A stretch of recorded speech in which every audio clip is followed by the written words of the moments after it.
할렐루야. 오늘 하루를 예배로 시작하는 여러분들을 축복합니다. 기도하겠습니다. 아버지 하나님, 무엇보다도 우리를 하나님의 축복 가운데로 인도하여 주시고 예배하는 인생으로 살게 하심을 감사합니다. 하나님, 오늘도 우리의 삶을 맡기며 주님 앞에 엎드립니다. 미련합니다. 의지도 없습니다. 능력도 없습니다. 하나님 외에는 우리를 세울 분이 없습니다. 우리를 인도할 존재도 없습니다. 오로지 하나님만이 우리를 다스리시고 우리의 삶의 모든 것이 되어 주옵소서. 하나님 외에는 다른 것을 섬기지 않겠다는 진정한 마음 품고 오늘도 믿음 생활을 하게 하여 주시옵소서. 그리하여 우리의 신앙생활이 하나님을 따르는 진정한 믿음이 가득 찬 삶, 진정한 행복이 가득 찬 삶이 되게 하여 주시옵소서. 어떠한 유혹도 어떠한 시험도 하나님께서 우리에게 허락하신 말씀으로 이겨내기를 원합니다. 예수님께서 주신 믿음으로 견뎌내기를 원합니다. 오늘도 참고 인내하며 나보다는 남을 더 낮게 여기며 또한 배려하며 섬기는 삶을 살아갈 때에 많은 사람들이 우리를 통해 하나님을 보게 될 줄로 믿습니다. 하나님, 우리의 삶을 인도하시고 붙잡아 주시옵소서. 예수 그리스도의 이름으로 기도하옵나이다. 아멘. 다 함께 찬송가 484장 찬양 드립니다.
이 시간 우리에게 주시는 하나님의 귀한 말씀은 신약성경 히브리서 11장 17절에서 19절까지의 말씀입니다. 신약성경 365쪽입니다. 아브라함은 시험을 받을 때에 믿음으로 이삭을 드렸으니 그는 약속들을 받은 자로 돼 그 외아들을 드렸느니라. 그에게 이미 말씀하시기를 네 자손이라 칭할 자는 이삭으로 말미암으리라 하셨으니 그가 하나님이 능히 이삭을 죽은 자 가운데서 다시 살리실 줄로 생각한지라. 비유컨대 그를 죽은 자 가운데서 도로 받은 것이니라. 아멘.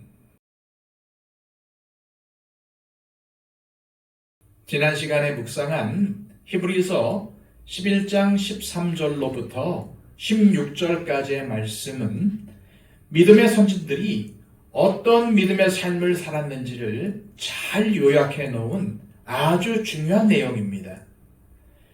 이들이 어떠한 삶을 살았습니까? 첫째, 믿음을 따라 죽었습니다. 둘째, 약속이 이루어지는 것을 보지 못했지만 하나님의 약속이기에 그 약속을 굳게 믿고 환영하며 기뻐했습니다.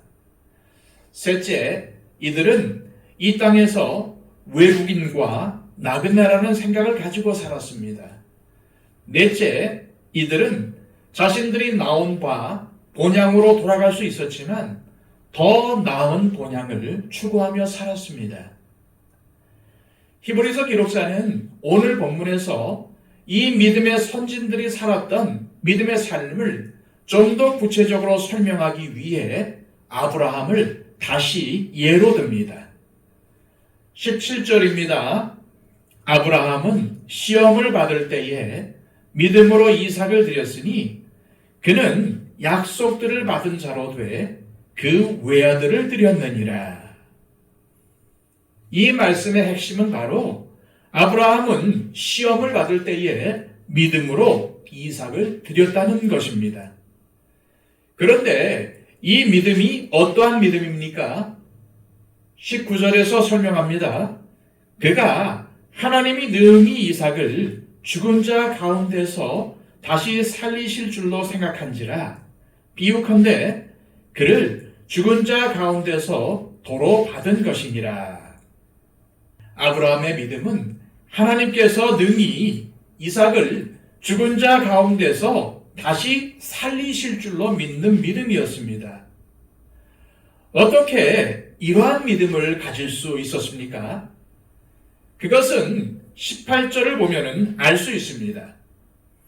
그에게 이미 말씀하시기를 네 자손이라 칭할 자는 이삭으로 말미암으리라 하셨으니, 하나님께서 네 자손이라 칭할 자는 이삭으로 말미암으리라고 아브라함에게 말씀하셨기 때문이라는 것입니다. 그냥 간단하게 몇 절로 되어 있는 이 말씀은 사실은 사흘 길을 걸으며 고민하고 또 고민한 아브라함의 고뇌 어린 시간들이 녹아 있습니다. 사실 이 사건의 배경은 창세기 22장입니다. 어느 날 하나님께서 아브라함의 믿음을 시험하시기 위해서 부르십니다. 여기서 시험이라는 말은 시련이라는 의미가 강합니다. 사실 아브라함은 예수님을 믿는 우리 그리스도인들에게 믿음이 무엇인지를 가르쳐야 하는 무거운 짐을 진 사람으로서 하나님의 시험을 극복한 것입니다. 그런데 하나님께서 말씀하신 시험의 내용이 무엇입니까? 네 사랑하는 독자 이삭을 데리고 모리아 땅으로 가서 내가 네게 지시하는 한 산, 거기서 그를 번제로 드리라는 것입니다. 여기서 주의해서 보아야 할 말이 독자, 즉 외아들이라는 말입니다. 이삭은 말 그대로 독자, 외아들이었습니다. 도저히 낳을 수 없는 중에 하나님께서 선물로 주셔서 출생한 기쁨의 아들이었습니다.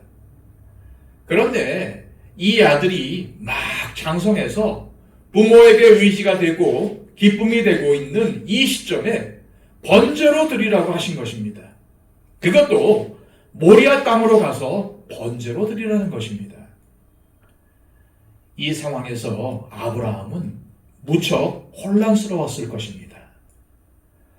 더구나 아브라함이 살고 있는 곳에서 모리아 땅까지는 약 70km 정도의 거리였다고 합니다. 그러므로 이 시험은 한순간의 결단을 요구하는 시험이 아니었습니다. 그냥 집에서 번제로 드리라고 했다면 갈등의 시간이나 여지가 없었을 것입니다. 그런데 사랑하는 아들을 번제로 드릴 준비를 하고 70km를 이동하는 그 사흘의 시간 동안 얼마나 많은 생각들이 오고 갔겠습니까? 더구나 마지막 순간에 아들이 묻지 않습니까? 아버지, 불과 나무는 있는데 번제로 드릴 어린 양은 어디에 있습니까? 이 질문은 아마 아버지 아브라함에게 날카로운 비수가 되었을 것입니다. 그러므로 모리아 땅으로 가서 이삭을 번제로 드리라는 시험이 얼마나 어려운 시험인지를 우리는 이해해야 합니다. 하나님은 이 시험을 통해서 아브라함의 생각과 의지를 받으시기를 원하는 것입니다. 그것도 변하지 않는 굳건한 생각과 의지 말입니다. 다시 말해 하나님이 주셨으니 하나님께서 이루실 것이라는 믿음을 보기를 원하신 것입니다. 그런데 사실 이 사건은 오늘을 사는 우리 그리스도인들을 위한 것입니다. 믿음으로 산다는 것이 무엇인지를 가르치기 위한 하나님의 그림이라는 말입니다. 우리는 아브라함의 믿음을 통해서 믿음으로 산다는 것이 무엇인지를 알 수 있게 됩니다. 창세기 22장 5절과 8절입니다. 이에 아브라함이 종들에게 이르되 너희는 나귀와 함께 여기서 기다리라.